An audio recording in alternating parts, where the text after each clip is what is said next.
अस्सलामुअलैकुम वरहमतुल्लाहि वबरकातुहू। दोस्तों, मैं हूं जैन और आप देख रहे हैं आपका अपना चैनल माई मुस्लिम स्पोर्ट। आज की इस वीडियो में हम जान पाएंगे कर्ज से निजात का एक बहुत ही खास, पावरफुल और मुजर्रब वजीफा। यकीन मानिए, इस वजीफे की बरकतों से हमारा कर्ज दूर हो जाएगा। बस हमने यकीन कामिल के साथ अल्लाह पाक की रहमत से बाउम्मीद होकर इस वजीफे को कर लेना है। तो आइए अब बिला ताखीर बढ़ते हैं अपने आज के वजीफे की तरफ। वजीफे से पहले एक बात आपकी खिदमत में अर्ज करता चलूं कि अगर अभी तक आपने आपका अपना channel my Muslim sport subscribe नहीं किया तो प्लीज़ हमारी सपोर्ट करें ताकि हमारी आने वाली अच्छी अच्छी वीडियोस आप तक पहुंच सकें।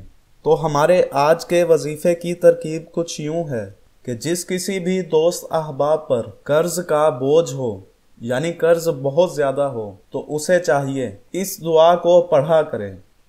तो आइए पहले इस दुआ को सुन लेते हैं, फिर हम जान लेंगे कि किस तरह इस दुआ को पढ़ना है। तो दुआ ये है, या हय्यू या कय्यूम बिरहमातिका अस्तागीसु।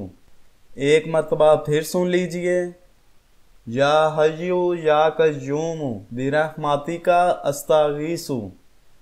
आप इस दुआ को स्क्रीन पर भी देख सकते हैं। तो हमने रोज़ाना सिर्फ 100 मरतबा इस दुआ को पढ़ लेना है, लेकिन अव्वल व आखिर कम अज़ कम 3 मरतबा मेरे और आपके प्यारे आका मदीने वाले मुस्तफ़ा सल्लल्लाहु अलैहि वसल्लम पर दुरूद पाक भी पढ़ लेना है। इंशाअल्लाह इस वजीफे की बरकतों से और मेरे रब के फजलो करम से हमारा कर्ज दूर हो जाएगा। ये नहायत ही मुजरब अमल है। आपसे रिक्वेस्ट है कि सवाब की नियत करके जल्दी जल्दी इस वीडियो को आगे शेयर कर दें ताकि बाकी दोस्त अहबाब भी इस अमल से फ़ायदा हासिल कर सके। तो दोस्तों, ये थी हमारी आज की वीडियो। उम्मीद करते हैं आपको पसंद आई होगी। आज के लिए इतना ही। अगली वीडियो तक के लिए इजाज़त चाहते हैं। अल्लाह हाफिज़।